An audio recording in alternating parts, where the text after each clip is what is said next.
तो दोस्तों free pens के बाद नेक्स्ट ऑप्शन जो हमारे पास है वो है मैक्रोज।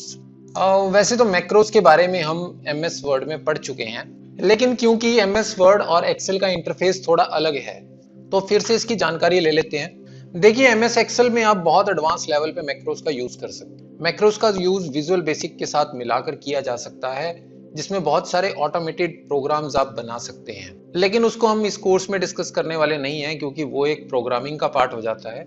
हम यहाँ पर सिर्फ डिस्कस करने वाले हैं मैक्रोज को कैसे रिकॉर्ड किया जाए और कैसे उसको यूज किया जाए। आइए फ्रेंड्स, सीखते हैं इसे। आप जानते हैं कि मैक्रोज बनने के बाद उसे देखने का शॉर्टकट की ऑल्ट के साथ F8 है। तो आइए सबसे पहले हम मैक्रोज को रिकॉर्ड कर लेते हैं। रिकॉर्ड करने के लिए आपको मैक्रोज पे क्लिक करना है और उसके बाद रिकॉर्ड मैक्रो पे जाना है। यहाँ पर आपको 3 ऑप्शन टोटल दिखेंगे। पहला व्यू मैक्रोज, यानी बनने के बाद अगर आप मैक्रो देखना चाहते हैं तो यहाँ से देख सकते हैं। उसके बाद रिकॉर्ड मैक्रो और उसके बाद यूज रिलेटिव रेफरेंसेस। पहले हम रिकॉर्ड मैक्रो को स्टडी करते हैं। रिकॉर्ड मैक्रो में आपने बिना स्पेस के मैक्रो का एक नाम देना है। यहाँ पर मैं इसका नाम स्मार्टो दे रहा हूँ। उसके बाद आपको एक शॉर्टकट की असाइन करनी है। मैं कंट्रोल के साथ H असाइन कर रहा हूँ। उसके बाद आपने यहाँ पे सेट करना है कि इस मैक्रो को आपने कहाँ सेव करना है। मुझे क्योंकि इसी वर्कबुक पे सेव करना है तो मैं यहाँ पे दिस वर्कबुक ले रहा हूँ। कोई डिस्क्रिप्शन आप डालना चाहते हैं तो यहाँ डाल सकते हैं। इसकी वर्किंग पे डिस्क्रिप्शन से कोई फर्क नहीं पड़ने वाला है। ये सिर्फ आपके अपने रिकॉर्ड के लिए है कि आप बाद में देखना चाहें कि ये मैक्रो क्यों बनाया था तो यहाँ पे आप डिस्क्रिप्शन लिख सकते हैं। उसके बाद आप ओके कर देंगे। अब देखें, ये रिकॉर्डिंग स्टार्ट हो गई है।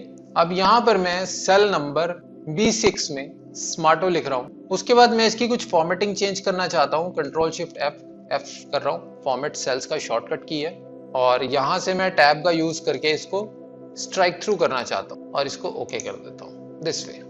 अब ये कुछ छोटी सी मैंने फॉर्मेटिंग लगाई है इस पे। रिकॉर्डिंग के टाइम मैक्रोज टेक्स्ट और फॉर्मेटिंग दोनों को ही रिकॉर्ड करता है, लेकिन ध्यान रहे ये कर्सर के मूव्स को रिकॉर्ड नहीं करता। इसी वजह से बहुत सारी ऐसी फॉर्मेटिंग है, अगर आप माउस का यूज करके उसको अप्लाई करते हैं तो वो अप्लाई नहीं होती है। तो फॉर्मेटिंग अप्लाई करने का सबसे बढ़िया तरीका यही है कि आप शॉर्टकट कीज का यूज कीजिए अगर आपको मैक्रोज में उसे रिकॉर्ड करना है तो। अभी मैं कर्सर से ये फिल कलर की और एक ये टेक्स्ट चेंज कलर की, फॉन्ट कलर की फॉर्मेटिंग भी अप्लाई कर देता हूँ कि किस प्रकार से फॉर्मेटिंग रिकॉर्ड हो रही है और किस प्रकार से नहीं हो रही है। उसके बाद हम वापस से अपने मैक्रो टैब पर जाके स्टॉप कर देंगे रिकॉर्डिंग। अब हमने कंट्रोल H पे ये मैक्रो बनाया था और ये मैक्रो आपका अप्लाई हो रहा है B6 सेल पे। यानी जैसे ही मैं कंट्रोल H प्रेस करूंगा तो ये मैक्रो अप्लाई होना चाहिए, लेकिन आपको महसूस नहीं होगा क्योंकि इस शीट में B6 सेल में ऑलरेडी ये टेक्स्ट है।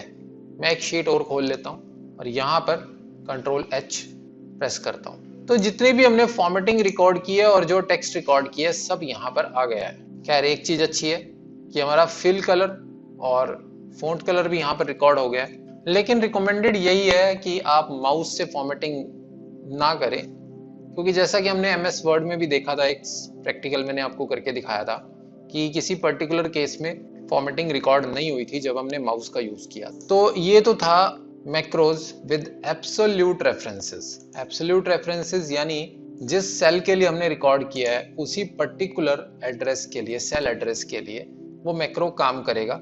अगला है यूज रिलेटिव रेफरेंसेस। अगर मैंने यूज रिलेटिव रेफरेंसेस पे क्लिक कर दिया है और उसके बाद मैं रिकॉर्डिंग करता हूँ मैक्रो की, तब देखिए क्या होगा। अभी एग्जिस्टिंग मैक्रो को मैंने डिलीट कर दिया और यहाँ जाके मैं रिकॉर्ड मैक्रो पे क्लिक कर रहा हूँ। कंट्रोल P के नाम से एक मैक्रो यहाँ पे क्रिएट कर रहा हूँ और वापस से लिखता हूँ स्मार्टो, कंट्रोल B। कुछ इफेक्ट्स माउस से दे लेते हैं और कुछ कीबोर्ड से। इतना करके मैं इस मैक्रो की रिकॉर्डिंग को स्टॉप कर रहा हूँ। अभी मैंने मैक्रो बनाया है कंट्रोल P पर, कंट्रोल P। आप पीछे का प्रोग्राम जो VB में लिखा गया है उसको देखने के लिए यहाँ से एडिट पे क्लिक कर सकते हैं, तो ये प्रोग्राम आपको VB में लिखा हुआ नजर आएगा उस मैक्रो से रिलेटेड।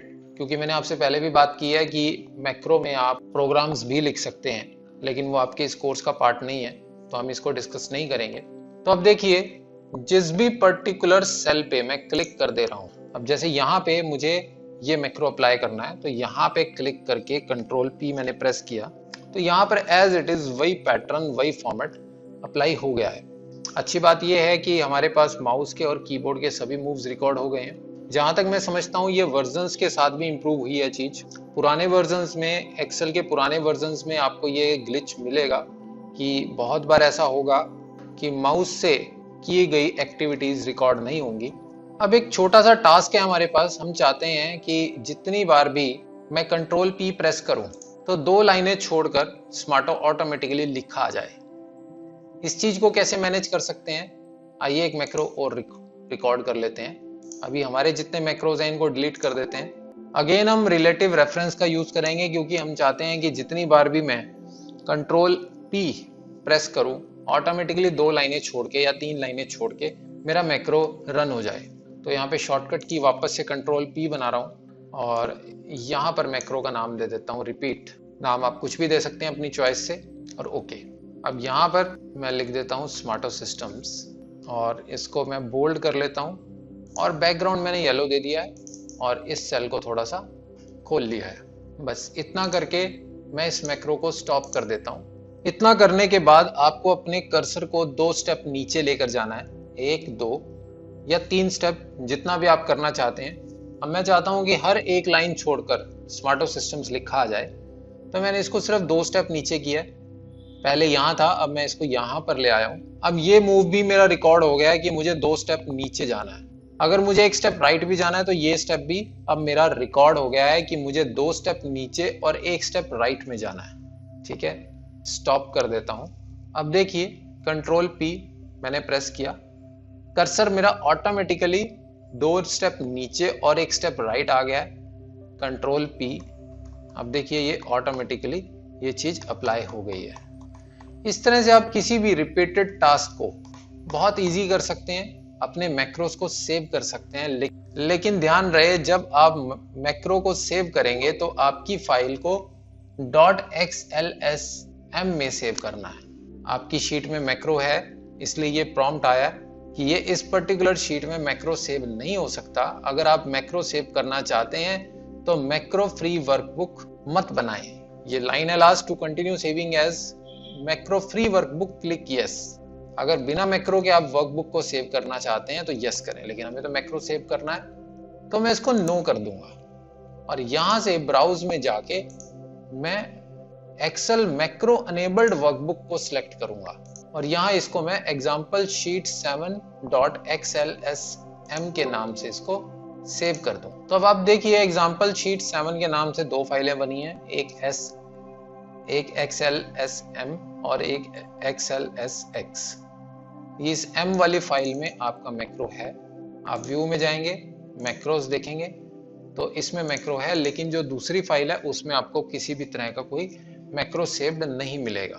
तो दोस्तों ये था मैक्रो।